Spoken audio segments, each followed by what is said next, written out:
Hujan deras baru saja reda, menyisakan aroma tanah basah yang menyelinap masuk lewat ventilasi udara. Malam ini, Arini, aku, baru saja selesai menutup buku kas butikku. Senyum tipis terukir di bibirku. Butik, mandiri, yang kurintis dari nol, dari sisa-sisa tabungan dan air mata, kini menjadi penopang hidupku dan Putra, anak semata wayangku. Rumah ini, rumah yang kubeli dengan jerih payahku sendiri setelah bertahun-tahun ditinggalkan, terasa damai. Dulu, rumah ini terasa hampa dan dingin. Kini, setiap sudutnya adalah bukti bahwa seorang perempuan bisa berdiri tegak meski telah dikhianati dan dicampakkan. Putra sudah tertidur lelap di kamarnya. Aku menyeduh teh melati hangat, hendak menikmati sisa malam dengan ketenangan yang telah lama kuperjuangkan. Namun, kedamaian itu pecah seketika. Bel rumah berbunyi. Keningku berkerut. Siapa yang bertamu semalam ini? Jantungku berdebar sedikit lebih cepat. Aku melangkah pelan ke depan, mengintip dari lubang pintu. Duniaku serasa berhenti berputar. Di sana, di bawah cahaya lampu teras yang temaram, berdiri sesosok pria yang bayangannya ingin kuhapus dari ingatan. Pria itu tampak kuyup, kemeja yang dipakainya kusut dan warnanya pudar. Jauh berbeda dari penampilannya yang necis dan angkuh bertahun-tahun lalu. Bram, suamiku di atas kertas. Pria yang kabur meninggalkanku dan Putra tanpa kabar, tanpa nafkah, demi perempuan lain. Tanganku gemetar hebat. Antara benci, rindu yang musnah, dan amarah yang kembali meluap. Haruskah kubuka? Apa yang dia inginkan setelah bertahun-tahun menghilang? Bel berbunyi lagi, kali ini lebih mendesak. Dengan tarikan napas panjang, aku memutar kunci dan membuka pintu. Kubiarkan pintu rantai tetap terpasang, hanya menyisakan celah sempit. Suara itu. Suara yang dulu memanggilku dengan cinta, lalu menghinaku dengan caci maki. Kini suara itu terdengar parau, nyaris seperti rengekan. Mau apa kamu? Tanyaku, sedingin es. Aku tak mengenali suaraku sendiri. Bram tampak kaget mendengar nada bicaraku. Dia mungkin mengharapkan sambutan haru, atau setidaknya, rasa kasihan. Dia tidak akan mendapatkannya dariku. Nita, aku minta maaf, ucapnya, menunduk. Wajahnya yang dulu tampan kini terlihat kuyu dan lelah. Aku tahu aku salah. Aku pergi, potongku. Tunggu, Nita. Tolong dengarkan aku dulu. Dia tampak panik. Aku dipecat. Aku sudah tidak punya apa-apa. Kabar itu seharusnya membuatku terkejut, tapi yang kurasakan hanyalah kepuasan dingin. Korupsi. Aku mendengarnya sekilas dari seorang teman lama. Jadi, itu benar. Karma bekerja lebih cepat dari yang kuduga. Itu urusanmu, kataku, bersiap menutup pintu. Jangan, Nit, come on. Tiba-tiba, dia bergeser sedikit. Dan di belakangnya, aku melihat pemandangan yang membuat darahku mendidih. Seorang wanita terduduk di kursi teras yang basah, menggigil. Wajahnya pucat pasi. Itu dia. Ranti. Si pelakor. Perempuan yang dulu dengan bangganya memamerkan kemesraan mereka di media sosial, perempuan yang mengirimiku pesan dan menghinaku, tua dan jelek. Dan di pangkuannya, terbungkus selimut tipis, ada seorang bayi. Bayi itu bergerak pelan, tampak tidak nyaman. Ranti sendiri terlihat kesakitan, memegangi perutnya. Apa-apaan ini? Desisku, amarahku kini tak terbendung. Nita, kumohon, ini anakku. Anak kami, kata Bram, suaranya bergetar. Ranti baru saja melahirkan. Operasi sesar. Kami tidak punya tempat tinggal lagi. Aku tertawa. Tawa yang terdengar mengerikan, bahkan di telingaku sendiri. Tidak punya tempat tinggal? Lalu apa urusannya denganku? Bukankah kalian hidup bahagia di luar kota? Bukankah kalian sudah menikah? Wajah Bram pias. Kamu tahu. Aku tahu semuanya, Bram. Aku tahu kau bilang pada penghulu kalau aku sudah mati. Kalian berdua penipu. Ranti, si pelakor, kini menatapku. Bukan dengan tatapan angkuh seperti dulu, tapi tatapan memelas. Tatapan yang membuatku semakin muak. Mbak, tolong, Mbak. Rintih Ranti. Kontrakan kami sempit kotor sekali. Kasihan bayi ini, Mbak. Dia butuh tempat yang bersih, yang nyaman. Jantungku serasa diremas. Mereka tidak hanya datang untuk mengemis tempat tinggal. Mereka datang ke rumahku, rumah yang kubangun dengan air mataku, dan membawa hasil pengkhianatan mereka, memintaku untuk peduli. Kontrakan kalian kotor, ulangku, suaraku meninggi. Tidak senyaman rumahku, begitu? Dulu, waktu kalian pamer kemesraan, waktu kalian menghina aku dan anakku, apa kalian peduli di mana kami tinggal? Apa kalian peduli putra makan apa? Nita, aku hilaf, kata Bram, mencoba meraih tanganku lewat celah pintu. Aku menarik tanganku dengan cepat. Hilafmu menghasilkan bayi, Bram. Dan sekarang, setelah kau bangkrut, kau dipecat karena korupsi, kau tidak diterima kerja dimanapun, kau ingat jalan pulang. Nita, aku mohon. Bram mulai menangis. Tangisan seorang pecundang. Izinkan kami tinggal di sini. Hanya sementara. Sampai Ranti pulih. Kasihan bayi ini. Dia tidak salah. Bayi itu? Ya, bayi itu tidak salah. Tapi orang tuanya adalah iblis. Kau ingin aku menerima kalian? Tanyaku, suaraku datar menyembunyikan badai di dalam. Kau ingin aku, istri sahmu yang kau bilang sudah mati, untuk memberikan tempat tinggal yang layak untukmu, untuk pelakor ini, dan untuk bayimu.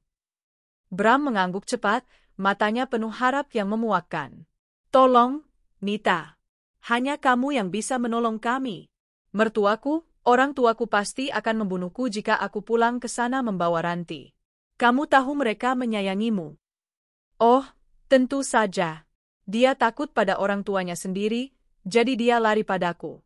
Perempuan yang sudah dia buang. Beraninya suamiku. Beraninya dia berpikir, setelah semua penderitaan yang dia sebabkan, aku masih memiliki setitik belas kasihan untuknya. Aku menatap mereka berdua, pria bangkrut yang dulu kuagungkan, dan wanita lemah yang dulu begitu angkuh, basah kuyup dan menyedihkan di depan pintuku.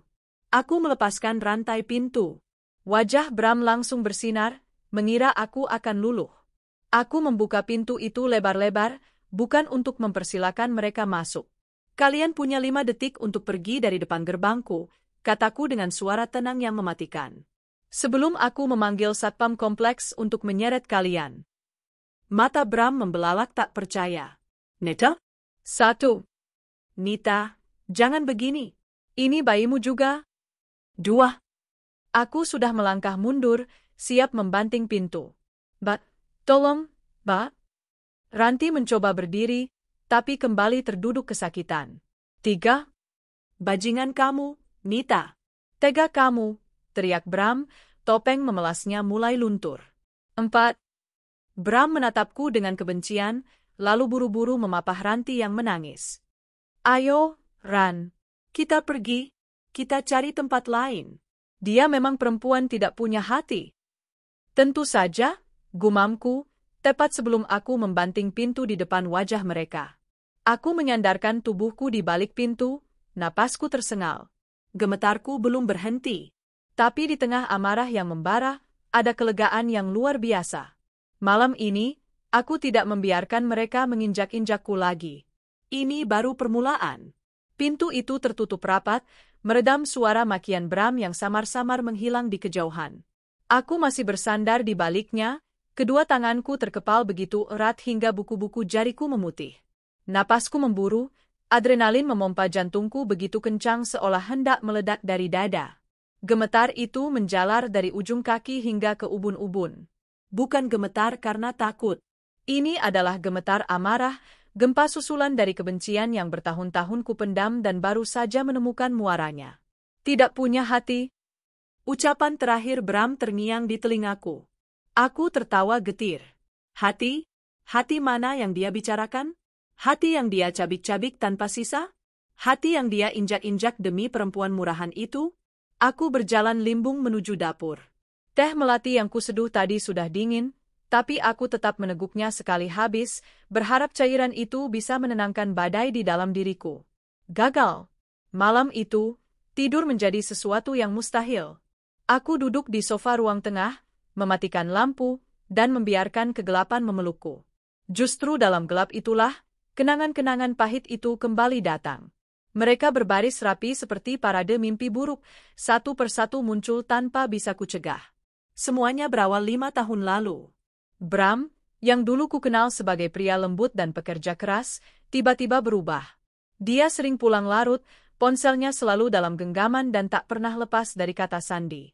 Uang belanja yang biasa dia berikan utuh, mulai berkurang. Awalnya sedikit, lalu semakin sedikit, hingga akhirnya berhenti sama sekali. Proyek lagi seret, Nita, katanya suatu malam, matanya tak menatapku. Kamu harus ngerti. Aku mengerti. Aku selalu berusaha mengerti. Aku mulai menjual kue kering buatan sendiri, menitipkannya dari warung ke warung, agar dapur kami tetap mengepul dan Putra bisa minum susu. Lalu, gosip itu datang. Dari teman kantornya, dari tetangga yang tak sengaja melihat. Bram punya simpanan. Perempuan muda, cantik, dan manja. Namanya Ranti. Duniaku runtuh. Tapi aku masih berusaha bertahan. Demi Putra. Aku menunggunya pulang suatu malam, kuajak dia bicara baik-baik. Jawabannya adalah tamparan. Bukan di pipi, tapi langsung di hatiku. Ya, aku memang cinta sama Ranti.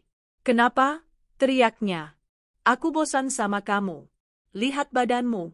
Lihat penampilanmu. Daster melulu. Bau dapur. Ranti beda. Dia wangi, dia tahu cara merawat diri, dia bisa membangkitkan gairahku. Malam itu, dia mengemas kopernya. Dia pergi begitu saja. Bulan-bulan pertama adalah neraka. Aku menangis setiap malam, memeluk Putra yang masih balita, bertanya pada Tuhan apa salahku. Uang tabungan ludes untuk biaya hidup. Aku terpaksa menjual beberapa perhiasan mas kawin, hanya untuk membeli beras. Aku mencoba menghubungi mertuaku. Mereka baik. Sangat baik. Mereka marah besar pada Bram dan berjanji akan menyuruhnya pulang. Tapi Bram lebih licik. Dia memutus semua kontak. Dia pindah kerja ke luar kota, membawa Ranti bersamanya, memulai hidup baru yang dia impikan. Dan penderitaanku tidak berhenti di situ. Suatu hari, sebuah pesan masuk ke ponselku. Dari nomor tak dikenal. Isinya adalah foto. Foto Bram sedang memeluk Ranti di sebuah pantai, keduanya tertawa bahagia. Di bawahnya ada tulisan.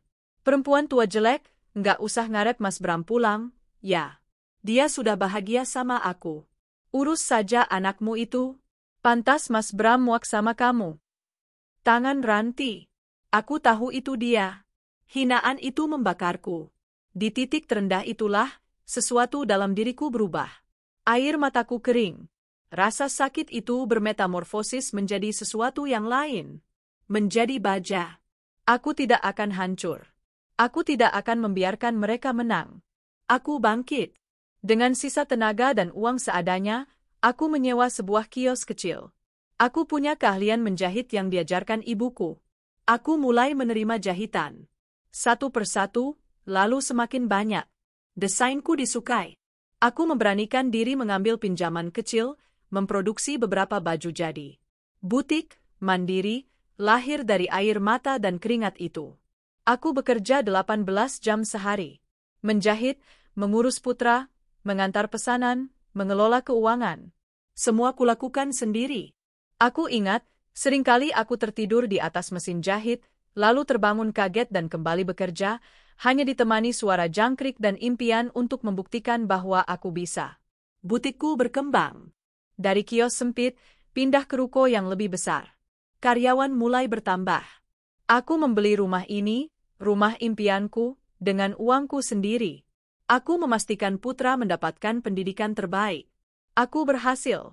Aku, Arini, perempuan yang dibilang bau dapur dan berdaster melulu, telah membangun istanaku sendiri. Selama proses itu, aku tak pernah mendengar kabar Bram.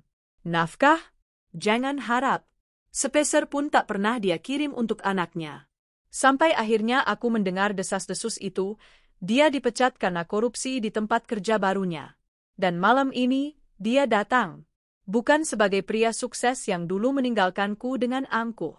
Tapi sebagai pecundang yang kuyup, bangkrut, dan membawa hasil pengkhianatannya. Memintaku apa? Belas kasihan? Aku kembali ke masa kini. Kegelapan kamar terasa menyesakkan. Amarah yang tadi membara kini berganti menjadi rasa jijik yang meluap. Dia pikir aku ini siapa? Tempat sampah? Pelabuhan terakhir saat kapalnya karam? Dia memintaku mengizinkan mereka tinggal serumah denganku, dengan pelakor yang menghinaku, dengan bayi yang lahir dari rahim perempuan itu.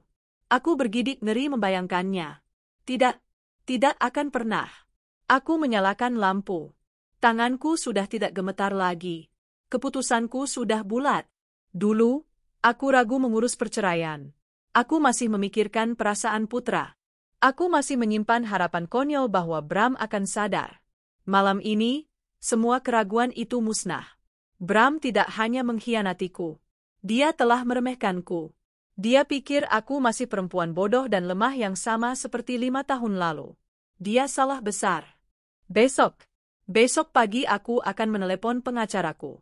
Surat cerai yang beberapa bulan lalu mulai kuurus tapi terhenti, harus segera dilanjutkan. Aku tidak sudi menyandang status sebagai istri dari pria sampah seperti dia. Dan jika mereka berani datang lagi, dan aku yakin mereka akan datang lagi, aku sudah tahu apa yang harus kulakukan. Pertunjukan baru saja dimulai. Dan kali ini, aku yang akan memegang kendali. Mentari pagi menerobos masuk melalui celah gorden, tapi aku sudah lama terjaga. Malam tadi, aku sama sekali tidak bisa tidur. Bukan karena menyesali keputusanku, tapi karena memutar ulang semua kenangan pahit yang membuatku semakin yakin. Pukul 6 pagi, aku membangunkan putra. Sayang, ayo bangun. Sarapan, lalu siap-siap sekolah. Putra menggeliat, lalu memelukku. Bunda, semalam kenapa? Kok kayak ada suara orang ribut-ribut? Aku mengelus rambutnya. Bukan apa-apa, sayang. Cuma ada tamu tidak diundang. Sudah pergi kok. Sekarang ayo mandi. Anakku, matahariku. Alasan tunggalku untuk tetap waras selama ini. Melihat wajahnya, tekadku semakin baja. Aku tidak akan membiarkan parasit dari masa lalu merusak masa depan yang sudah susah payah kubangun untuk kami berdua. Sambil menyiapkan sarapan, aku mengambil ponselku. Tanganku mantap menekan nomor pengacaraku, Pak Haris. Pagi, Pak, sapaku begitu telepon tersambung. Pagi, Bu Arini. Ada apa? Tumben, jawabnya ramah. Pak, kataku tanpa basa-basi, berkas gugatan cerai saya yang beberapa bulan lalu itu, tolong dilanjutkan. Secepat mungkin. Terdengar helaan napas di seberang. Saya ikut prihatin mendengarnya, Bu. Tapi, apa Ibu sudah yakin 100%? Tidak ada mediasi lagi. 1000%, Pak, jawabku tegas. Pria itu, dia sudah kembali. Dan dia sudah membuktikan bahwa dia tidak layak mendapatkan apa-apa selain tanda tangan di atas surat cerai. Baik, Bu.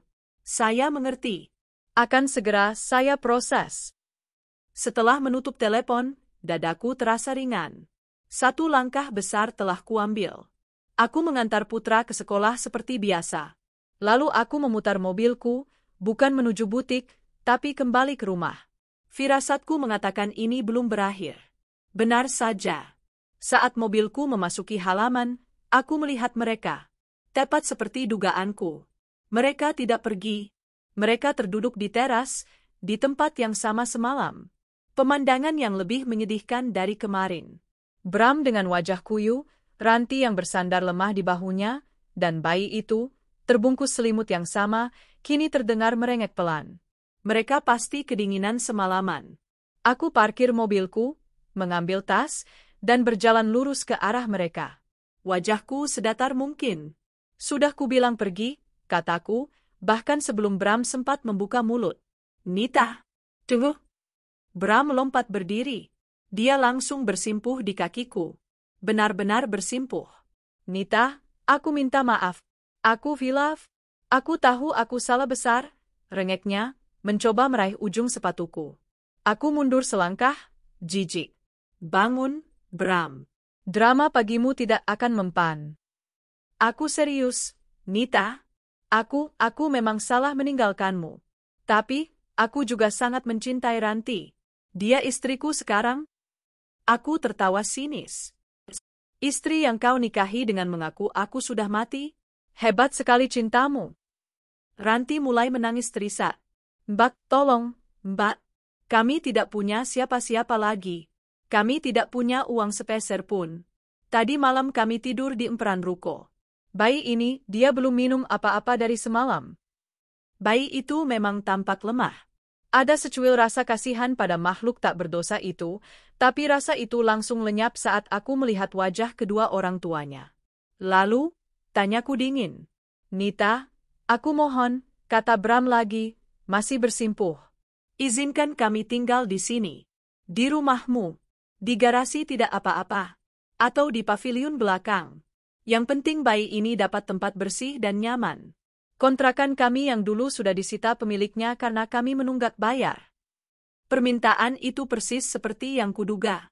Tapi aku hanya diam, menunggu. Aku tahu ada lebih dari itu. Aku janji akan bersikap baik, lanjut Bram cepat-cepat. Aku ingin kamu menerima Ranti dengan baik. Kita bisa berdampingan, Nita. Demi anak ini. Berdampingan. Kata itu keluar dari mulutnya begitu enteng. Dia memintaku, istri sahnya, untuk hidup satu atap dengan pelakornya. Kamu sudah selesai bicara? Tanyaku. Belum, kata Bram, nadanya semakin putus asa. Ada lagi. Aku mengangkat alisku. Apa lagi yang lebih gila dari ini? Bram menelan ludah. Dia menatap Ranti, yang kini menunduk, pura-pura menyeka air mata. Ranti, dia tidak mau menyusui, kata Bram pelan, nyaris berbisik. Aku tertegun. Apa katamu? Dia tidak mau menyusui, ulang Bram, sedikit lebih keras. Dia bilang dia takut bentuk tubuhnya berubah. Dia ingin tetap cantik, katanya untukku. Aku menatap Ranti tak percaya. Perempuan ini, di tengah kondisinya yang menyedihkan, masih memikirkan bentuk tubuhnya? Perempuan yang dulu menghinaku tua dan jelek, kini takut dirinya tidak cantik lagi? Kami tidak punya uang untuk beli susu formula, Nita, lanjut Bram. Jadi, aku mohon padamu, maukah kamu membantu membelikan susu untuk bayi ini? Napasmu tercekat. Permintaan itu begitu menjijikkan, begitu di luar nalar, hingga aku tak bisa berkata-kata. Dia, yang tak pernah menafkahi anaknya sendiri, kini memintaku menafkahi anak hasil perselingkuhannya. Dan ternyata, itu belum puncaknya. Dan satu lagi, Nit, kata Bram, matanya memelas penuh harap. Ranti kan baru melahirkan sesar. Ada masalah waktu lahiran. Jadi, jahitannya masih basah. Dia masih belum boleh kerja berat. Dia tidak boleh menggendong bayinya terlalu sering. Aku memejamkan mata sejenak. Aku sudah tahu kemana arah pembicaraan ini. Jadi, lanjut Bram, karena kamu sudah pengalaman merawat putra, bisakah kamu merawat anak kami dulu? Hanya sampai Ranti pulih. Ya? Kamu mau, kan, Nita? Bantu kami sekali ini saja. Hening. Aku membuka mataku. Aku menatap Bram, lalu menatap Ranti. Pria yang telah membuangku, dan wanita yang telah menghinaku. Kini mereka duduk di terasku, memintaku menjadi sapi perah sekaligus pengasuh gratis untuk anak mereka, sementara si pelakor bisa fokus menjaga bentuk tubuhnya. Amarah yang semalam meledak-ledak itu kini hilang. Berganti dengan sesuatu yang jauh lebih dingin. Sesuatu yang membuat kepalaku jernih. Aku tersenyum. Senyum tipis yang kutahu pasti terlihat mengerikan di mata mereka. Kalian, kataku pelan, benar-benar pasangan yang tidak tahu malu. Wajah Bram pias. Nita, ini bukan... Aku bukan tempat penampungan, potongku. Aku bukan ban. Dan aku jelas bukan babysitter untuk anak kalian. Tapi bayi ini tidak salah, Mbak, rintih Ranti. Tentu saja dia tidak salah, jawabku. Yang salah adalah orang tuanya. Yang satu koruptor bangkrut, yang satu lagi ibu tidak bertanggung jawab yang lebih mementingkan tubuhnya daripada anaknya sendiri. Nita, jaga mulutmu, bentak Bram. Kenapa? Kalian yang tidak bisa menjaga perbuatan kalian, balasku. Kalian pikir aku ini apa? Bodoh? Dulu kalian pamerkan kemesraan padaku. Dulu kalian hina aku. Dulu suamiku bekerja, uangnya semua untukmu, Ranti. Dulu aku dan Putra makan apa, kalian tidak peduli. Sekarang kalian susah, kalian datang mengemis padaku. Aku melangkah maju, menatap lurus ke mata Bram. Aku tidak sudi. Kalian dengar? Tidak sedih. Lalu kami harus kemana? Tangis Bram pecah. Pulang ke kampungmu, Bram. Mengemis pada orang tuamu. Aku tidak berani.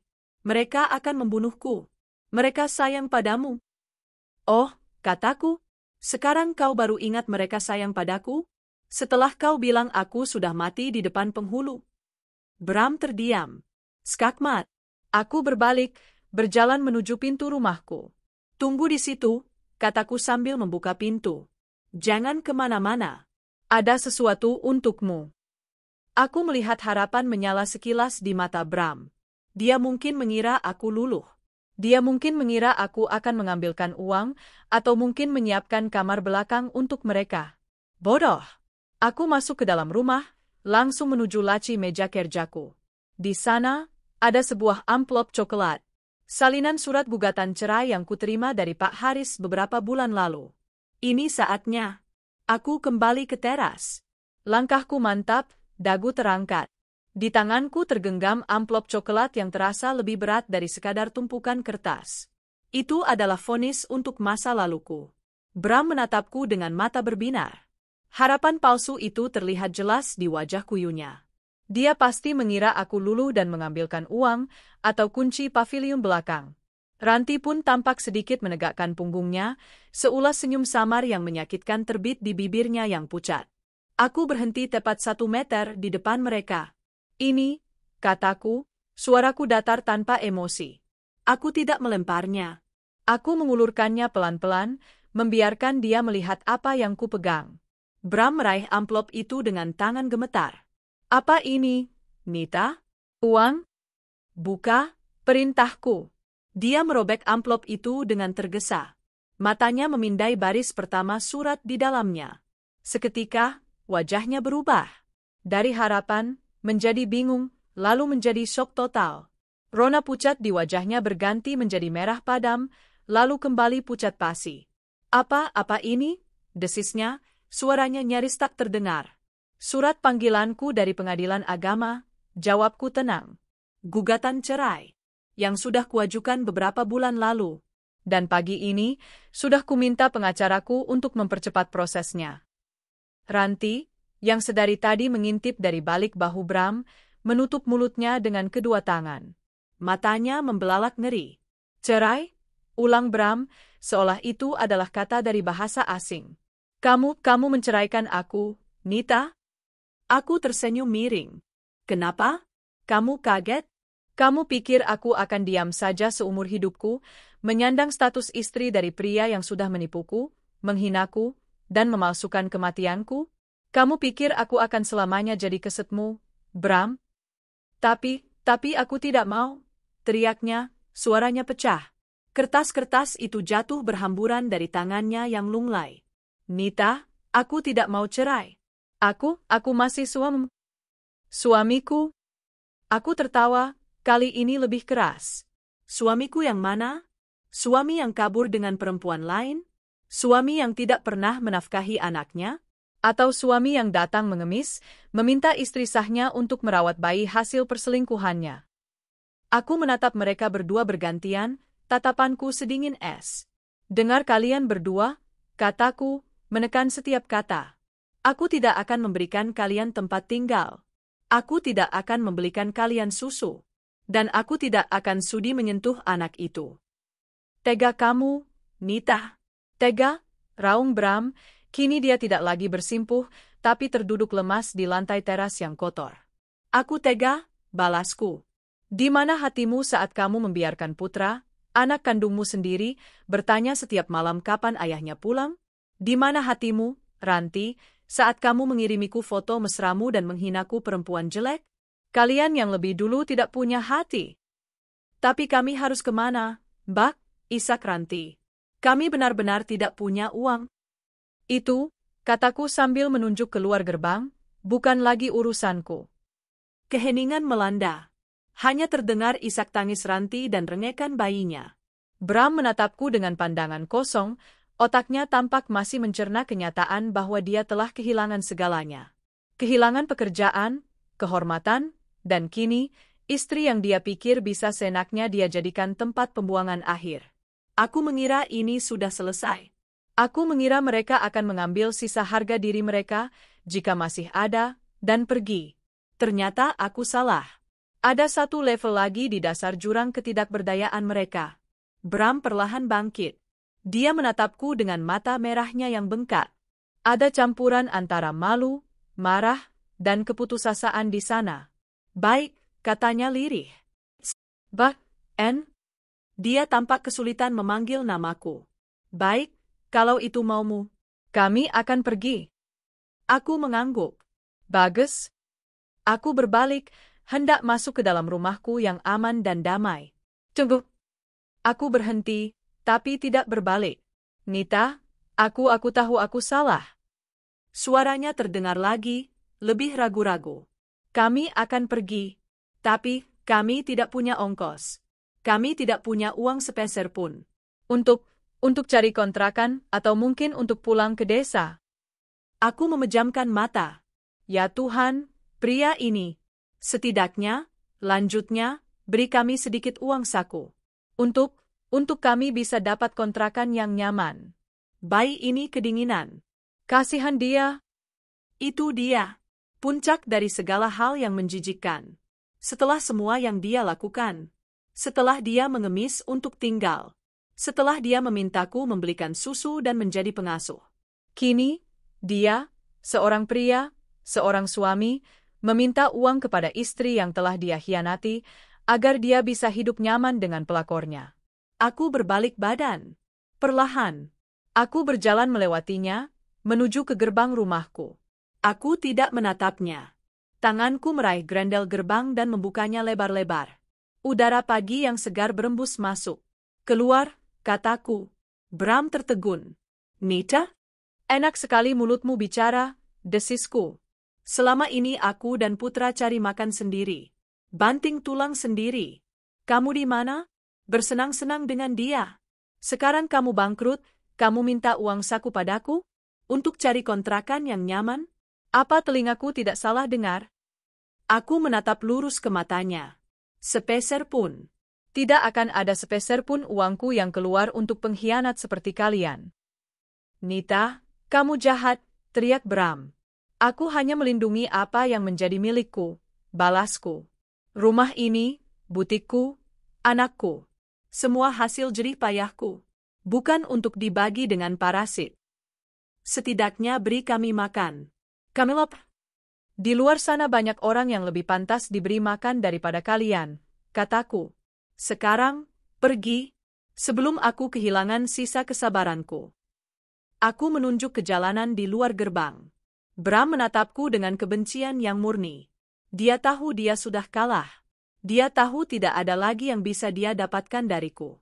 Dengan kasar, dia menarik lengan Ranti, memaksanya berdiri. Ranti meringis kesakitan, memegangi bekas operasinya, sambil berusaha menggendong bayinya yang terus menangis. Pemandangan yang menyedihkan, tapi tidak sedikit pun menggerakkan hatiku. Mereka berjalan tertatih-tatih. Bram memapah Ranti. Tidak ada lagi drama. Tidak ada lagi tangisan. Hanya ada wajah kalah yang penuh kebencian. Mereka melangkah melewati gerbang. Tepat saat mereka berada di luar, aku menutup gerbang itu dengan suara keras. Brat! Grendelnya kembali kumasukkan. Aku berdiri di balik gerbang, melihat mereka berdua, pria yang pernah kucintai dan wanita yang telah menghancurkan rumah tanggaku, berjalan gontai menjauhi rumahku. Mereka berhenti sejenak di ujung jalan, menoleh ke belakang. Mungkin masih berharap aku akan berubah pikiran. Aku hanya menatap mereka. Dingin. Tak bergerak. Akhirnya, mereka berbalik dan menghilang di tikungan. Napas yang kutahan akhirnya kuembuskan. Panjang. Berat. Tubuhku terasa lemas seketika. Aku bersandar di gerbang yang kokoh itu. Selesai. Mereka sudah pergi. Babak menjijikkan dalam hidupku baru saja kututup paksa. Aku tidak tahu apa yang akan terjadi selanjutnya di pengadilan, tapi satu hal yang pasti, di rumahku, Di hatiku, mereka tidak akan pernah punya tempat lagi. Aku bersandar di gerbang yang dingin itu entah berapa lama. Suara mobil dan motor yang lalu lalang di jalanan kompleks seakan terdengar dari kejauhan. Tubuhku yang tadinya tegang oleh amarah, kini terasa lemas. Adrenalin itu surut, menyisakan kelelahan yang luar biasa, baik fisik maupun batin. Tapi di balik kelelahan itu, ada perasaan lain yang membuncah. Kebebasan. Rasanya seolah beban seberat gunung yang selama 5 tahun ini kupanggul sendirian, baru saja terlepas dari pundakku. Udara pagi itu terasa lebih segar, langit terlihat lebih biru. Aku menghirupnya dalam-dalam. Aku tidak menangis.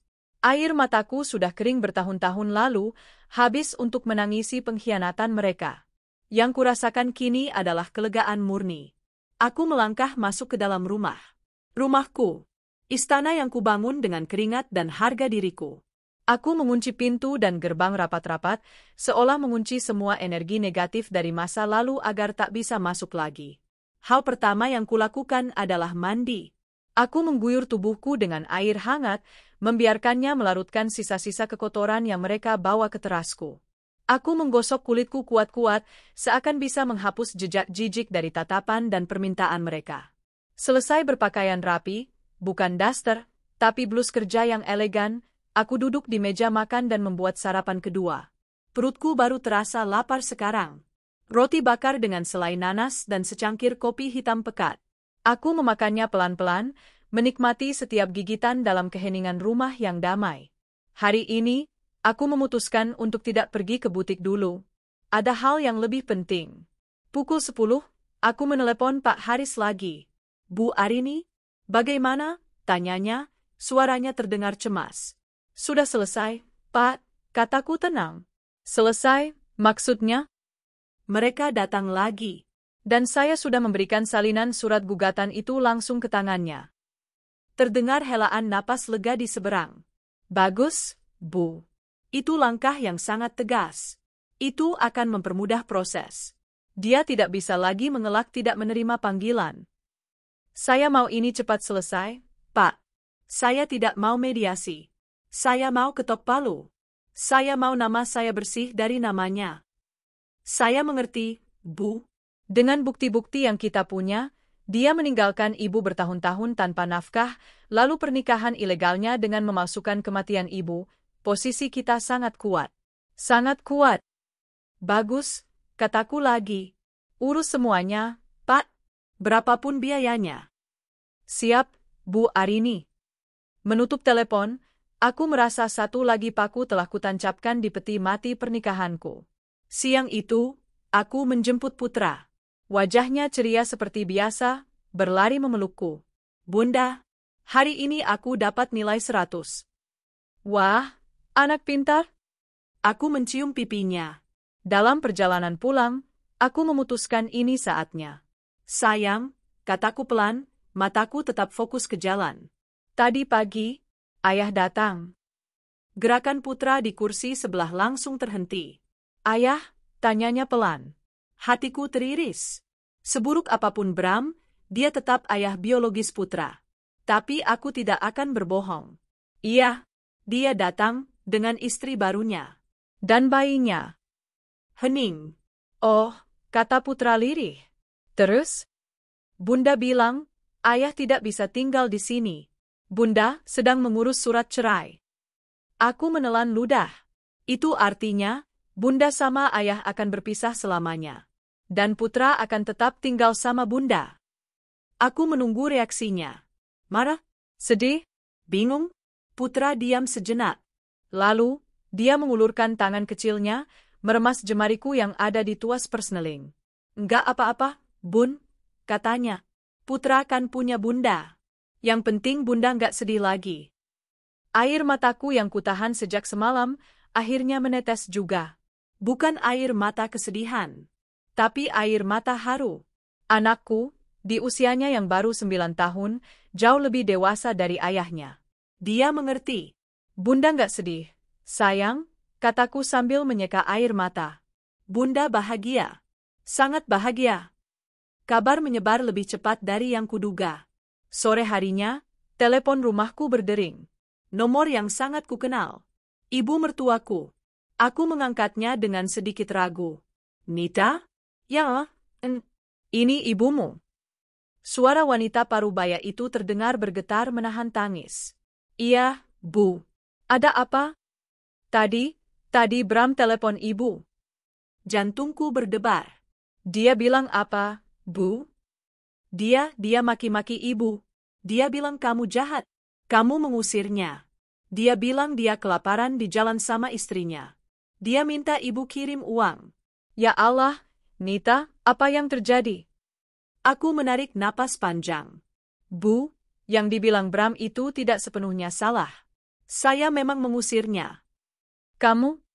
Bu, dengarkan saya dulu, potongku lembut. Bram datang ke rumah saya, Bu. Dia bawa pelakornya. Dia bawa bayi mereka. Hening di seberang. Dia minta tinggal di rumah saya, Bu. Dia minta saya menerima mereka. Dia minta saya membelikan susu untuk bayi itu, karena istrinya tidak mau menyusui. Dia bahkan minta saya merawat bayi itu karena istrinya habis operasi. Astagfirullahaladzim. Suara ibu mertuaku terdengar lemas. Anak itu, anak durhaka itu, ya Allah, Nita. Maafkan ibumu, Endo. Maafkan anak ibu. Ibu nggak salah, kataku. Bram yang salah. Saya sudah tidak tahan lagi, Bu. Saya sudah ajukan gugatan cerai. Benar? Suara ibu mertuaku tiba-tiba menjadi tegas. Itu benar, Endo. Lepaskan dia. Lepaskan anak tidak tahu diuntung itu. Ibu malu punya anak seperti dia. Kamu sudah terlalu baik, terlalu sabar. Ceraikan dia. Jangan kasihani dia. Validasi dari ibu mertuaku adalah hal terakhir yang kubutuhkan. Terima kasih, Bu. Terima kasih sudah mengerti. Kamu itu anak ibu, Nita. Bukan dia. Kamu dan putra itu keluarga ibu. Kalau dia berani ganggu kamu lagi, bilang sama ibu. Biar bapakmu yang turun tangan. Sambungan telepon itu kututup dengan perasaan hangat. Bahkan keluarga pria itu pun berpihak padaku. Aku tidak sendirian. Malam itu, untuk pertama kalinya setelah bertahun-tahun, aku tidur nyenyak. Tanpa mimpi buruk. Keesokan harinya, aku kembali ke butikku. Karyawanku menyambutku seperti biasa. Melihat tumpukan kain sutra baru, desain-desain yang menunggu untuk dieksekusi, dan senyum para pelangganku, aku tahu disinilah tempatku. Aku sibuk. Sangat sibuk.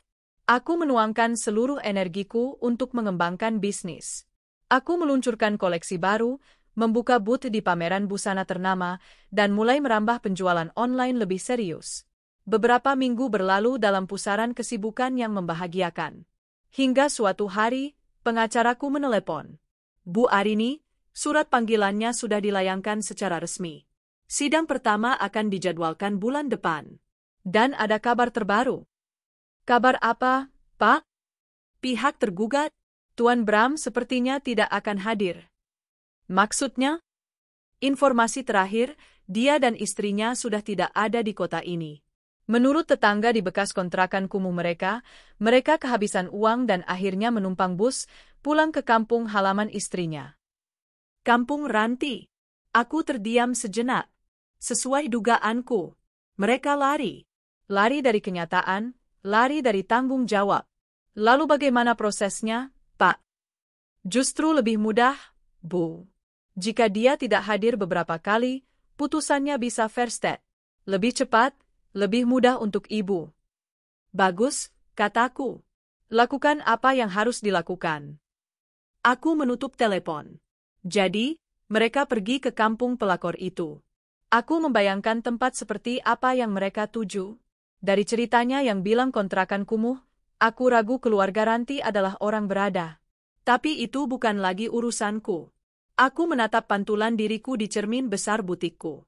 Seorang wanita karir yang sukses, mandiri, dan sebentar lagi akan resmi bebas. Aku tersenyum. Hidupku baru saja dimulai. Bulan-bulan berikutnya berlalu seperti mimpi yang indah. Proses perceraian berjalan jauh lebih lancar dari yang kubayangkan. Sesuai prediksi Pak Haris, Bram tidak pernah muncul di pengadilan. Panggilan pertama, dia mangkir. Panggilan kedua, tetap tidak ada kabar. Hari itu, di sidang ketiga, aku duduk tegak di ruang pengadilan. Aku mengenakan salah satu blus sutra terbaik dari butikku, rambutku kusanggul rapi. Aku tidak datang sebagai korban yang teraniaya. Aku datang sebagai pemenang yang menjemput kemerdekaannya. Pak Haris membeberkan semua bukti. Akta kelahiranku, yang membuktikan aku masih hidup, surat nikah kami, bukti transfer yang menunjukkan akulah yang membayar semua tagihan rumah, dan kesaksian dari beberapa tetangga lama serta karyawan awalku yang tahu aku membangun butik dari nol tanpa bantuan suami. Pihak tergugat, kata Pak Haris kepada hakim, tidak hanya menelantarkan klien saya dan putranya selama 5 tahun tanpa nafkah lahir maupun batin, yang mulia. Dia juga telah melakukan pemalsuan dokumen dengan menikahi wanita lain dan menyatakan klien saya sudah meninggal. Hakim mengangguk-angguk, wajahnya serius. Karena Bram tidak pernah hadir untuk membela diri, semua gugatanku diterima tanpa bantahan. Lalu, momen itu tiba. Hakim mengetuk palu.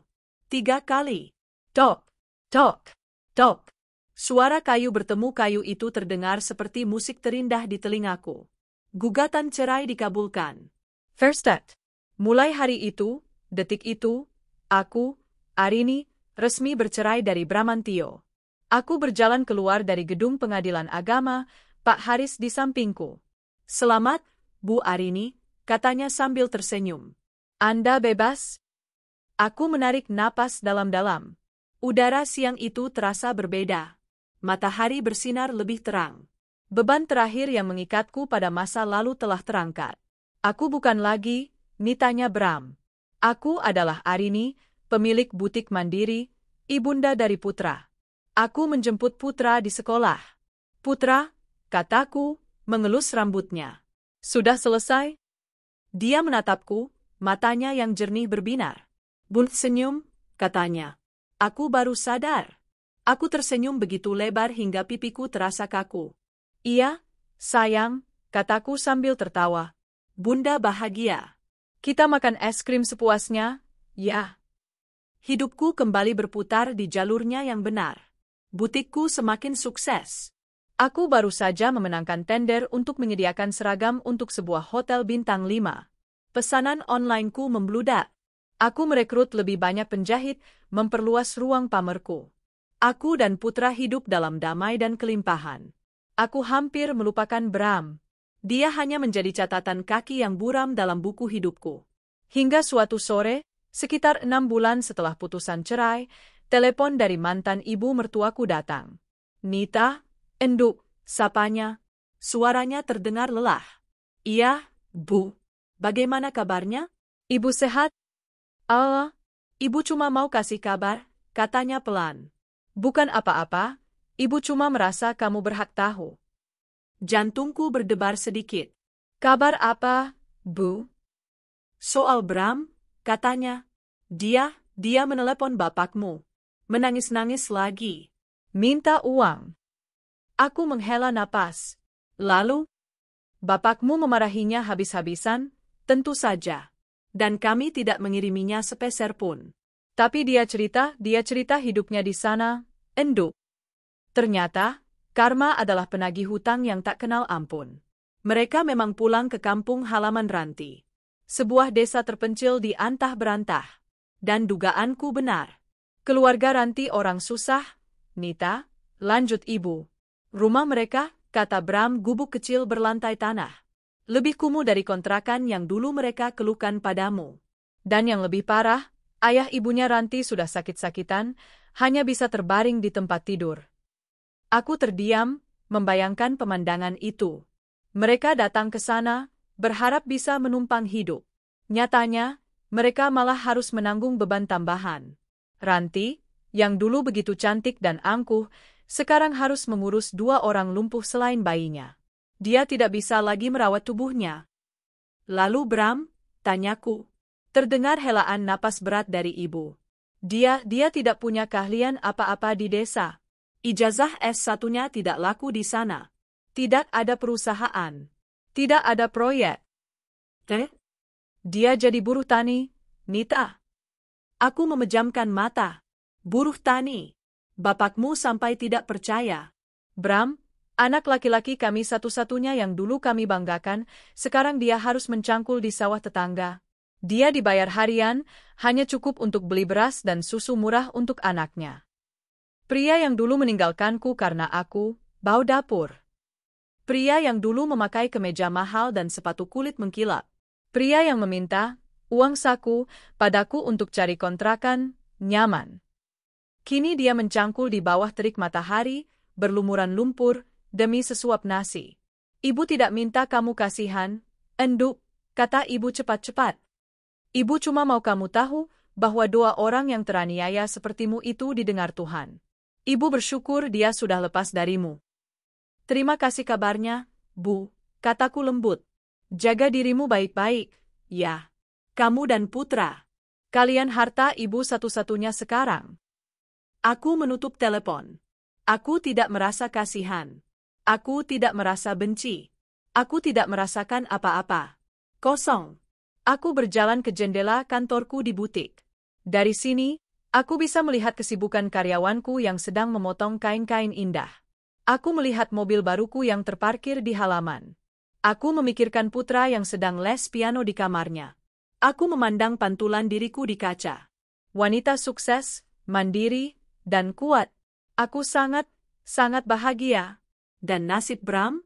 Itu adalah harga yang harus dia bayar untuk pengkhianatannya. 2 tahun berlalu sejak ketukan palu itu membebaskanku. Malam ini, aku berdiri di panggung sebuah ballroom hotel mewah. Kilatan lampu blitz kamera menyilaukan mataku.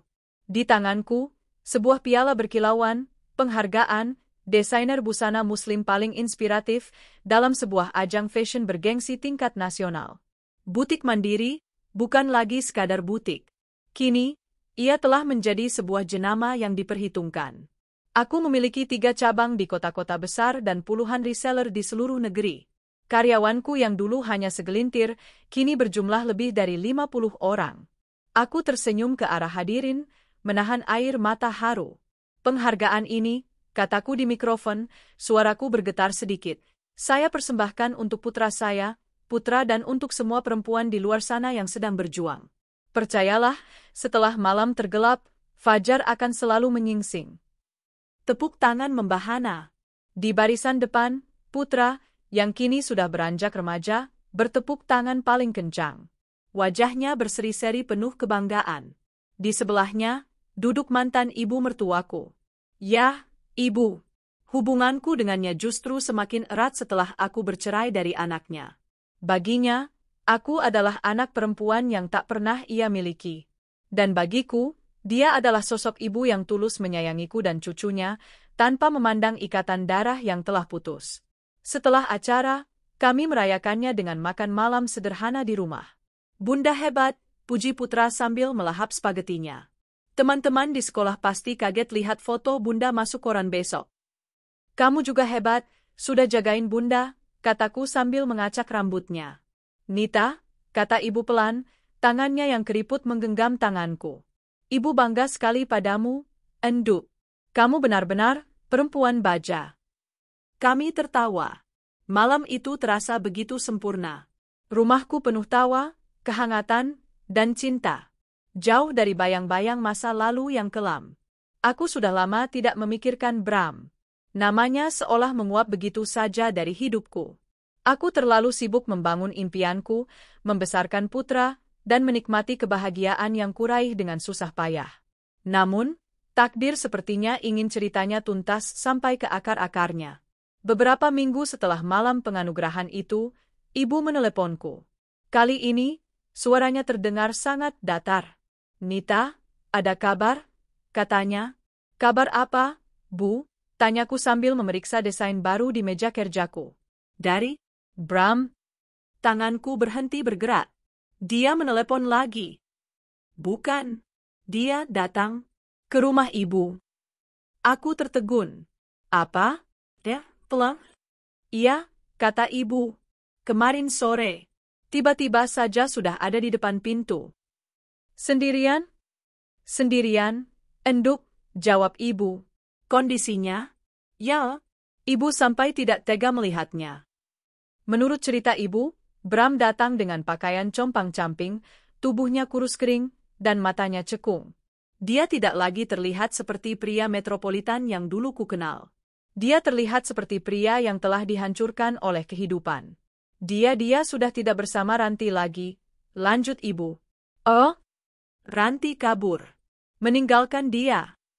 Ternyata, kehidupan sebagai istri buruh tani tidak sesuai dengan bayangan Ranti. Setahun pertama, dia masih bertahan. Tapi setelah tabungannya habis dan kecantikannya luntur karena kerja keras mengurus rumah tangga yang miskin dan mertua yang sakit-sakitan, dia menyerah. Ranti kabur dengan mandor di sawah tempat Bram bekerja, desah ibu. Meninggalkan Bram begitu saja. Dan meninggalkan anak mereka. Napasmu tercekat. Bayi itu? Ditinggal?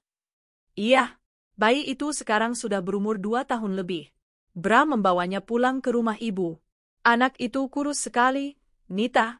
Seperti kurang gizi. Aku memejamkan mata. Karma itu sungguh ironis. Perempuan yang dulu takut menyusui karena khawatir bentuk tubuhnya berubah, kini pergi meninggalkan anaknya demi pria lain. Dan pria yang dulu membuang anak kandungnya, kini ditinggalkan dengan anak hasil perselingkuhannya. Lalu Bram minta apa ke ibu? Tanyaku. Dia tidak minta apa-apa, jawab ibu, suaranya terdengar aneh. Dia hanya bersimpuh di kaki bapakmu. Dia menangis seperti anak kecil. Dia bilang dia berdosa. Dia bilang dia gagal. Dia minta maaf pada kami. Dia bilang, dia hanya ingin pulang. Dia tidak tahu harus kemana lagi. Lalu, bapakmu, sekeras-kerasnya hatinya, tetap seorang ayah. Dia mengizinkan Bram tinggal. Tapi dengan satu syarat. Apa itu? Bram harus bekerja. Benar-benar bekerja. Bapakmu menyuruhnya mengurus kebun di belakang rumah. Dan dia harus merawat anaknya sendiri. Bapak dan ibu tidak mau ikut campur. Jadi, Bramantio, mantan eksekutif yang korup itu, setelah gagal menjadi buruh tani, kini berakhir menjadi pesuruh di rumah orang tuanya sendiri. Mengurus kebun dan membesarkan anak dari perempuan yang telah meninggalkannya. Apa dia menanyakan aku? Tanyaku pelan. Dia tidak berani, enduk, kata ibu. Tapi ibu yang bilang padanya. Ibu bilang, jangan pernah ganggu Arini lagi. Dia sudah jadi orang sukses. Dia terlalu tinggi untuk kamu gapai sekarang. Dia hanya diam dan menangis. Aku menutup telepon setelah menenangkan ibu. Aku tidak merasakan kemenangan. Aku tidak merasakan kepuasan. Yang kurasakan hanyalah kelegaan. Cerita ini benar-benar sudah berakhir. Aku berjalan ke balkon kantorku. Dari atas sini, aku bisa melihat hamparan kota yang sibuk. Aku menghirup udara sore yang bebas. Dulu, aku adalah Nita, istri yang teraniaya. Kini, aku adalah Arini, wanita mandiri, ibu yang bahagia, dan seorang pemenang. Aku menatap langit yang mulai memerah saga. Hidupku, seperti butikku, telah kubangun kembali dari puing-puing. Dan kini, ia berdiri kokoh, indah, dan tak tergoyahkan. Setahun telah berlalu sejak malam penganugerahan itu. Hidupku berjalan di atas rel yang tenang dan mapan. Putra kini sudah duduk di bangku SMP, tumbuh menjadi remaja yang cerdas, santun, dan sangat melindungiku. Butik Mandiri telah kokoh berdiri sebagai salah satu jenama busana yang paling disegani, dan aku kini lebih banyak mendelegasikan tugas harian, memberiku lebih banyak waktu untuk diriku sendiri dan untuk putra. Kami baru saja kembali dari liburan 3 minggu di Eropa. Sesuatu yang dulu, 5 atau 6 tahun lalu, bahkan tidak berani kumimpikan. Kami mengunjungi Paris, Roma, dan Amsterdam. Putra berlarian di bawah menara Eiffel, dan aku menangis haru di depan keindahan lukisan di Museum Vatikan. Itu bukan tangis kesedihan, itu adalah tangis syukur. Malam ini, kami duduk di teras belakang rumah, menikmati teh jahe hangat. Rumah ini telah kurenovasi total. Lebih luas, lebih terbuka, dengan kolam ikan koi kecil yang gemericik airnya menenangkan jiwa. Bun, kata putra tiba-tiba, memecah keheningan yang nyaman. Bunda nggak kesepian? Aku menoleh, sedikit terkejut. Kesepian? Kan ada kamu. Ada ibu, mantan mertuaku. Ada teman-teman Bunda di butik. Putra tersenyum tipis, senyum dewasa yang mulai tampak di wajah remajanya. Bukan itu maksudku. Maksudku teman hidup. Kayak Tante Rika yang baru menikah lagi. Aku terdiam. Pertanyaan itu, dalam berbagai bentuk, sering kudengar dari teman-temanku. Tapi mendengarnya dari Putra, rasanya berbeda. Aku menatapnya lekat. Menurut kamu, Bunda butuh teman hidup? Putra mengedikkan bahu. Aku cuma mau Bunda bahagia. Seutuhnya. Kalau Bunda bahagia sendiri sama aku, itu bagus. Tapi kalau suatu hari nanti ada orang baik yang sayang sama Bunda, aku nggak akan marah, kok. Dia tersenyum lagi. Aku malah bakal ikut seleksi. Aku tertawa, mengacak rambutnya. Dasar, kamu kira ini audisi? Tapi kata-kata Putra malam itu membekas di hatiku. Selama ini, aku begitu fokus membangun karir dan membesarkan Putra, hingga aku menutup rapat-rapat pintu hatiku. Trauma masa lalu, pengkhianatan Bram, membuatku takut untuk kembali percaya pada laki-laki. Bagiku, sukses dan Putra sudah lebih dari cukup. Beberapa minggu kemudian, aku menghadiri reuni universitas. Agak malas sebetulnya, tapi teman-teman lamaku memaksa. Di sanalah aku bertemu dengannya. Namanya Bima. Dulu dia kakak kelasku, seorang aktivis kampus yang kutu buku dan tidak banyak bicara. Kami tidak pernah benar-benar mengobrol. Kini, dia adalah seorang arsitek sukses yang baru kembali ke Indonesia setelah bertahun-tahun bekerja di Singapura. Dia duda. Ditinggal mati istrinya 5 tahun lalu karena sakit. Arini, kan, sapanya, menghampiriku di dekat meja minuman. Pemilik butik mandiri? Aku baca tentangmu di majalah. Aku tersenyum. Bima, kan? Apa kabar? Kami mengobrol. Panjang. Tentang masa kuliah, tentang pekerjaan, tentang kehidupan. Dia bicara tentang mendiang istrinya dengan rasa hormat dan rindu yang tulus. Aku bicara tentang butikku dan Putra. Aku tidak menceritakan detail pahit masa laluku. Belum. Dia pria yang berbeda dari Bram. Dia pendengar yang baik. Matanya tenang, kata-katanya santun, dan dia tidak berusaha memamerkan kesuksesannya. Ada kedewasaan dan keteduhan dalam dirinya yang membuatku nyaman. Di akhir acara, dia meminta nomorku. Mungkin kita bisa minum kopi kapan-kapan? Aku sedang merancang sebuah resort baru, mungkin bisa sekalian diskusi soal desain interior kainnya. Alasan yang sangat profesional. Aku setuju. Pertemuan kopi itu berlanjut menjadi makan siang. Lalu makan malam. Lalu Bima yang menawarkan diri mengantar Putra les, kebetulan searah, katanya. Putra, yang awalnya sangat protektif, ternyata bisa langsung akrab dengan Bima. Mereka bisa mengobrol berjam-jam tentang game terbaru atau tentang desain gedung-gedung pencakar langit. Om Bima keren, Bun, kata Putra suatu malam. Dia tahu banyak hal. Dan dia baik. Aku tahu kemana arahnya. Hatiku yang tadinya beku, perlahan mulai menghangat. Hingga suatu sore, saat kami hanya berdua, Bima menggenggam tanganku. Arini, katanya pelan, menatapku lurus. Aku tahu kamu perempuan yang kuat dan mandiri. Kamu sudah membangun duniamu sendiri dengan begitu hebat. Tapi jika kamu mengizinkan, maukah kamu memberiku kesempatan untuk menjadi bagian kecil dari duniamu itu? Dia tidak berjanji akan membahagiakanku. Dia tidak merayuku dengan kata-kata manis. Dia hanya meminta izin untuk masuk. Aku menatap tangannya yang hangat menggenggam tanganku. Untuk pertama kalinya setelah bertahun-tahun, aku tidak merasa takut. Aku tersenyum. Kita jalani pelan-pelan, ya?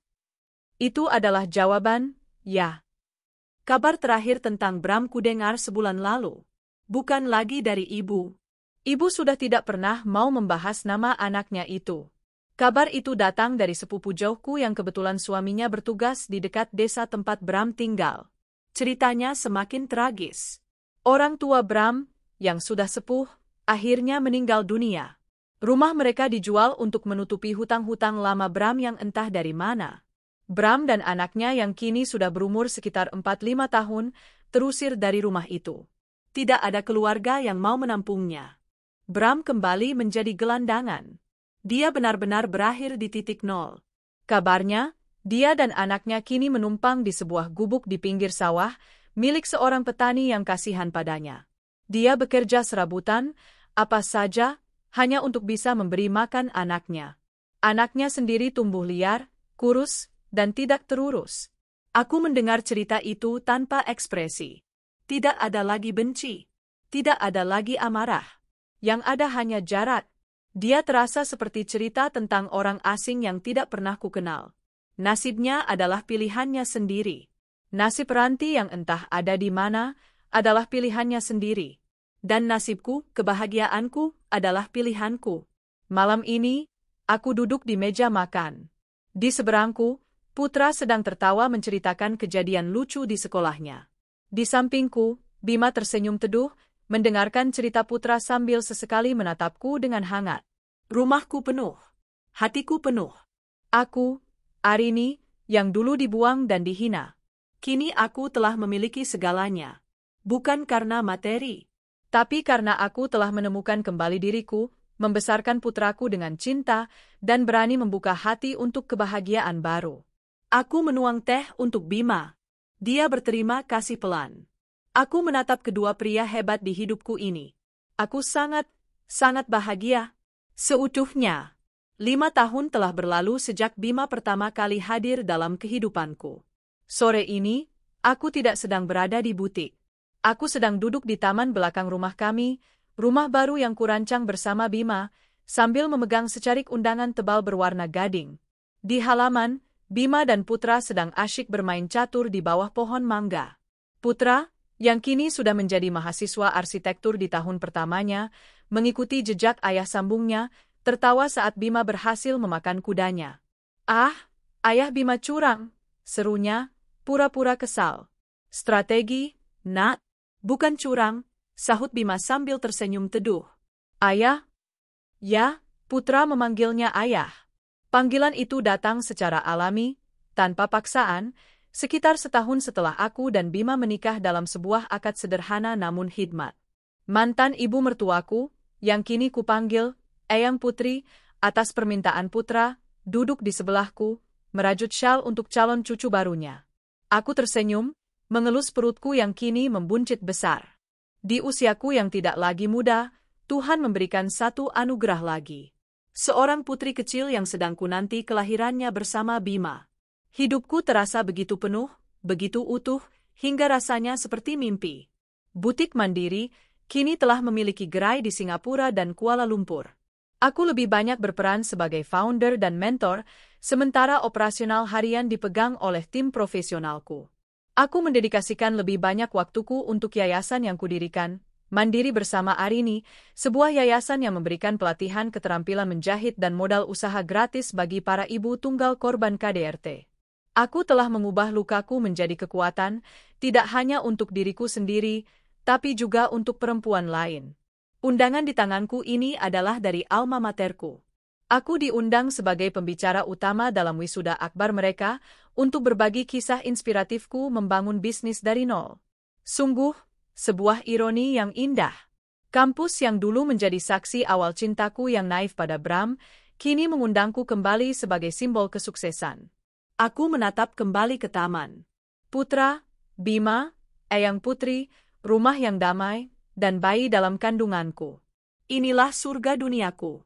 Apakah aku masih mengingat Bram? Kadang-kadang. Bukan sebagai hantu, tapi sebagai pelajaran. Sebagai pengingat betapa rendahnya aku dulu pernah jatuh, dan betapa tingginya aku kini bisa terbang. Kabar terakhir tentangnya kudengar setahun yang lalu. Kabar itu adalah penutup dari segalanya. Setelah orang tuanya meninggal dan dia menjadi gelandangan, Bram hidup dari belas kasihan orang di desa. Anaknya, yang tumbuh tanpa kasih sayang ibu dan perawatan ayah yang layak, sering sakit-sakitan. Suatu hari, saat musim hujan lebat, gubuk reot yang mereka tinggali di pinggir sawah itu roboh diterjang badai. Bram selamat. Tapi anaknya tidak. Anak laki-laki kecil tak berdosa itu meninggal karena tertimpa runtuhan. Sejak saat itu, Bram kehilangan satu-satunya hal yang tersisa yang mengikatnya pada dunia. Dia kehilangan akal sehatnya. Orang-orang desa bilang, dia menjadi gila. Dia sering terlihat berjalan tanpa tujuan, compang-camping, bicara sendiri, kadang menangis, kadang tertawa di bekas reruntuhan gubuknya. Dia mencari-cari anaknya yang telah tiada.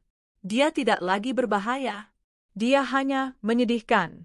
Puing-puing dari seorang pria yang pernah memiliki segalanya. Dia tidak ditangkap, tidak juga diurus. Dia hanya dibiarkan berkeliaran seperti bayangan hidup, diabaikan oleh semua orang, menanggung karmanya sendirian di dunia. Aku tidak tahu apakah dia masih hidup atau sudah mati sekarang. Dan sejujurnya, aku tidak peduli. Ceritanya dalam hidupku sudah selesai sejak lama. Aku menutup mataku, merasakan semilir angin sore. Judul hidupku bukan lagi, Beraninya Suamiku. Itu adalah judul dari sebuah bab kelam yang sudah lama kututup. Judul hidupku yang sekarang adalah Kemenangan Seorang Arini. Bun, melamun. Suara Putra membuyarkan lamunanku. Dia dan Bima sudah duduk di sampingku. Bima tersenyum, mengulurkan segelas jus jeruk. Memikirkan nama untuk putri kita lagi. Aku tertawa, menyandarkan kepalaku di bahunya. Tidak. Aku hanya sedang bersyukur. Aku menatap mereka satu persatu. Putra, anakku, kebanggaanku.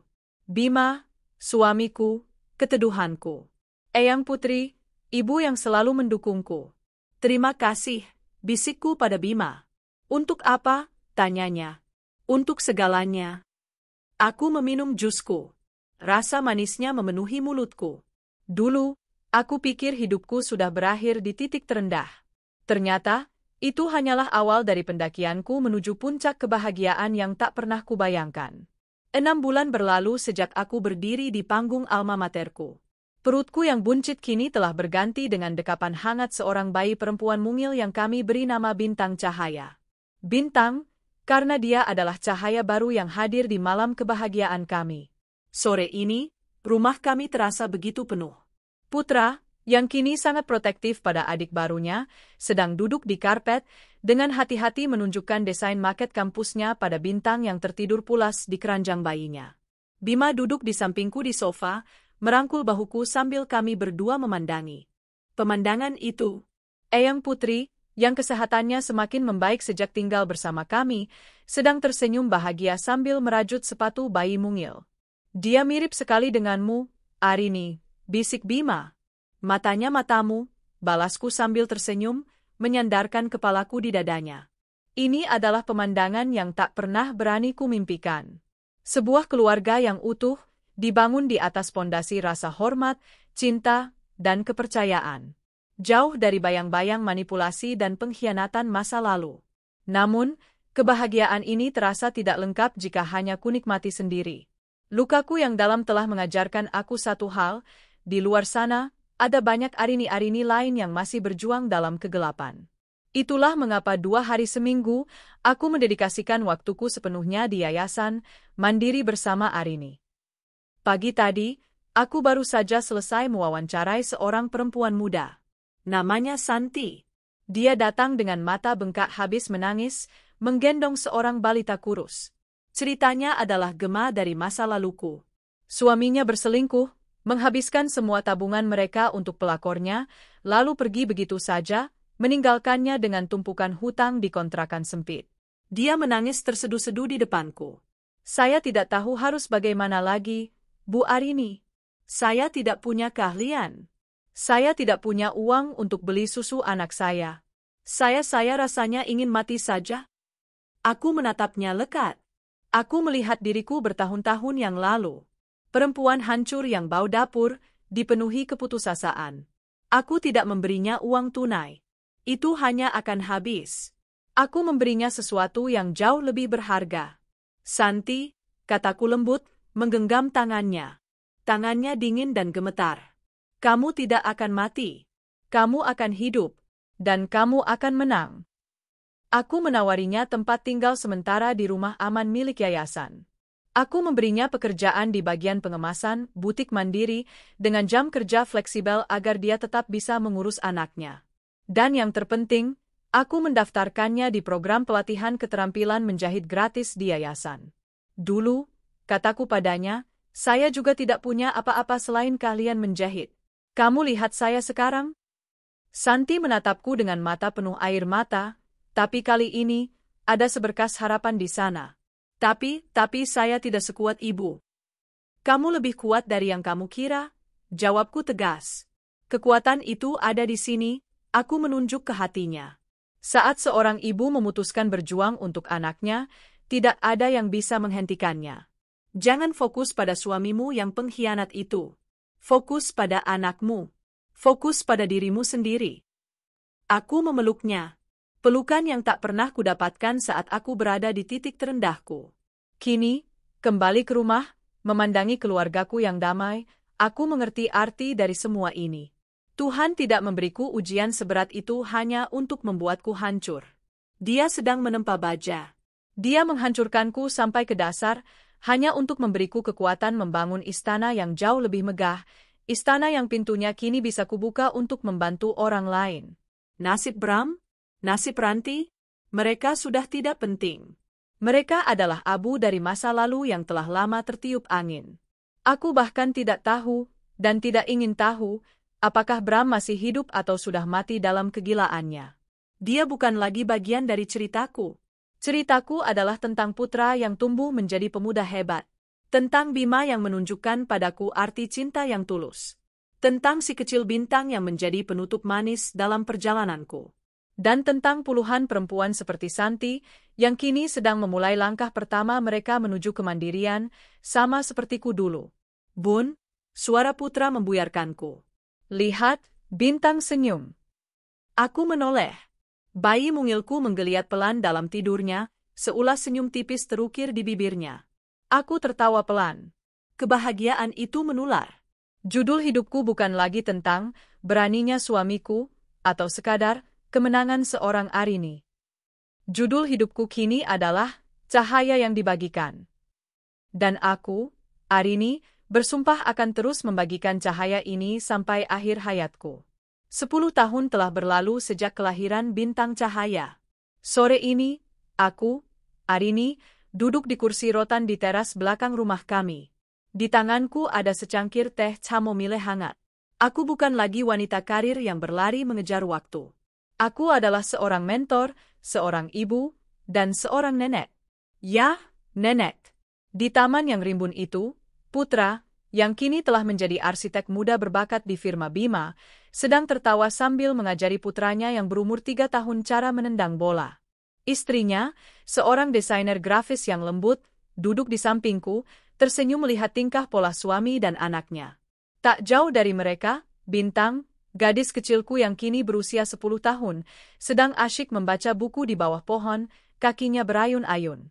Dia tumbuh menjadi anak yang cerdas dan tenang, perpaduan sempurna antara aku dan Bima. Bima sendiri baru saja datang. Dia berjalan ke arahku, mengecup keningku sekilas, kebiasaan yang tak pernah berubah, lalu duduk di sampingku, merangkul bahuku. Hari yang indah, bisiknya. Sangat indah, jawabku, menyandarkan kepalaku di bahunya yang kokoh. Butik mandiri, kini sepenuhnya dijalankan oleh tim profesionalku, memungkinkanku untuk fokus pada 2 hal, keluargaku dan yayasanku. Mandiri bersama Arini, telah membantu ratusan perempuan di seluruh negeri. Santi, perempuan yang dulu kutemui sambil menangis, kini telah menjadi kepala penjahit di salah satu cabang butikku, hidup mandiri dan sukses bersama anaknya. Dan Bram? Namanya sudah menjadi debu. Lenyap tak berbekas. Aku tidak pernah mendengar kabarnya lagi setelah dia disebut menjadi gila di desanya. Apakah dia masih hidup atau sudah mati? Aku tidak tahu. Dan itu tidak lagi penting. Dia adalah hantu dari kehidupan orang lain. Eyang Putri, mantan ibu mertuaku, telah berpulang dengan tenang 5 tahun lalu dalam tidurannya, di rumah kami, dikelilingi oleh cinta. Dia pergi dengan senyuman, setelah melihatku menikah dengan Bima dan melihat putra tumbuh dewasa. Hidupku adalah bukti nyata. Bukti bahwa pengkhianatan terdalam sekalipun tidak bisa menghancurkan seseorang yang menolak untuk kalah. Luka-luka itu telah berubah menjadi taman bunga yang indah. Aku menatap keluargaku. Suamiku yang penuh kasih. Putra, istri, dan cucuku yang menggemaskan. Putriku yang cerdas. Semua ini adalah milikku. Bukan karena keberuntungan, tapi karena aku berani. Aku berani mengusir masa lalu yang beracun. Aku berani mengatakan, Tidak pada pengkhianatan. Aku berani memperjuangkan hidupku sendiri. Dan aku berani membuka hati untuk kebahagiaan baru. Aku tersenyum, merasakan kehangatan matahari sore di wajahku. Aku telah memenangkan kehidupanku kembali, seutuhnya. 20 tahun telah berlalu sejak sore itu, di taman yang merkah. Aku, Bima, kini duduk di barisan paling depan sebuah ballroom yang megah. Di usiaku yang sudah senja, aku memandang panggung dengan dada penuh haru. Malam ini adalah perayaan ulang tahun ke-30 Yayasan Mandiri bersama Arini. Ariniku tercinta telah berpulang 5 tahun lalu. Dia pergi dengan tenang dalam tidurannya, di sampingku, setelah kami merayakan ulang tahun pernikahan kami yang ke-25. Dia pergi dengan senyuman, di puncak kebahagiaan dan pencapaiannya. Tapi malam ini, dia terasa begitu hidup. Di atas panggung, putri kami, bintang cahaya, berdiri tegak dan penuh percaya diri. Dialah yang kini memimpin yayasan. Mata tenangnya yang seperti mataku, dan senyum kuatnya yang persis seperti ibunya. Ibu saya, kata Bintang ke mikrofon, suaranya jernih dan kuat, membangun yayasan ini bukan di atas uang. Beliau membangunnya di atas puing-puing pengkhianatan. Beliau mengubah rasa sakitnya menjadi kekuatan, dan kekuatan itu adalah warisan yang beliau berikan kepada kita semua. Di sebelahku, putra kesayangan Arini, menggenggam tanganku. Dia kini adalah arsitek ternama, mitra utamaku di firma sebelum aku pensiun. Desain terbarunya adalah Wisma Arini, sebuah kompleks rumah aman dan pusat pelatihan gratis terbesar di negeri ini yang didanai penuh oleh yayasan. Cucuku, anak putra, duduk di pangkuannya, menatap kagum pada Bintang, bibinya. Lalu, seorang perempuan yang tak kalah anggun naik ke panggung. Dia adalah Santi. Perempuan yang puluhan tahun lalu datang pada Arini sambil menangis, tanpa uang untuk membeli susu. Malam ini, Santi adalah seorang pengusaha garmen sukses, salah satu donatur terbesar yayasan. Dulu, kata Santi, suaranya bergetar menahan emosi, Ibu Arini memeluk saya dan berkata, kamu akan hidup, dan kamu akan menang. Beliau tidak hanya memberi saya pekerjaan, beliau memberi saya harga diri. Beliau adalah bukti hidup bahwa tidak peduli seberapa dalam kita dijatuhkan, kita selalu punya pilihan untuk bangkit. Tepuk tangan membahana. Ratusan perempuan di ballroom itu, para lulusan yayasan yang kini sukses, para ibu tunggal yang telah menemukan kemandirian mereka, berdiri, memberikan standing ovation. Aku menyeka sudut mataku. Butik Mandiri? Tentu, butik itu masih berjaya, kini diurus oleh para profesional. Tapi itu bukan warisan utama Arini. Warisan utamanya ada di ruangan ini. Ratusan kehidupan yang telah dia ubah. Semangat pantang menyerah yang dia tularkan. Cahaya yang dulu dia nyalakan sendirian di tengah kegelapan, kini telah menjadi obor yang menyala di ribuan tangan. Adapun Bram, namanya telah lama dilupakan sejarah. Tidak ada yang tahu kapan atau di mana dia meninggal. Dia menguap seperti embun pagi yang tak berbekas, ditelan oleh pilihan hidupnya yang kelam. Aku menatap foto besar Arini yang tersenyum bahagia di layar utama panggung. Dia terlihat begitu cantik dan damai. Terima kasih, Arini, bisikku. Kamu tidak hanya memenangkan kehidupanmu sendiri. Kamu telah memenangkan kehidupan untuk banyak orang. Di tengah riuh tepuk tangan, aku tahu pasti, cahaya Arini tidak pernah padam. Ia akan terus bersinar, abadi, dari generasi ke generasi.